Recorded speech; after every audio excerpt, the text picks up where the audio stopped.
మరణాలు ఉన్నాయని ఈ లేఖనం చెప్తా ఉన్నది. చనిపోయినాక ఎలా బ్రతుకుతాడంటే ఆత్మరకంగా బ్రతికిస్తాడు దేవుడు, అగ్నిగుండము తప్పిస్తాడు. శరీర రకంగా మరి ఎవరినైనా చనిపోతాము కానీ ఆత్మకు చావు లేదు. ఆ ఆత్మ మన పాపంలో చేసిన ఈ భూలోకంలో ఉన్నప్పుడు ఎన్ని నీచ కార్యాలు చేశామో ఆ కార్యాలన్నీ కూడా, ఆ పాపపు క్రియలన్నీ కూడా నిత్య నరకానికి తీసుకెళ్తాయి. అయితే ఆయన యందు విశ్వాసం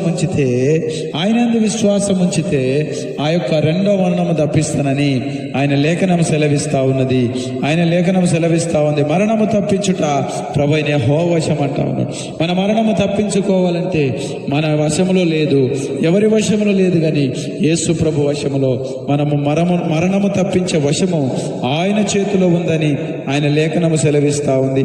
కాబట్టి సహోదరుడా, సహోదరి, నీవు అనేక విషయములు ఆలోచిస్తా ఉన్నావు. ఇల్లు, భూమి, జాగా అన్నీ కూడా ఆలోచిస్తా ఉన్నావు కానీ నీ ఆత్మ విషయంలో ఆలోచించుకోవట్లేదు.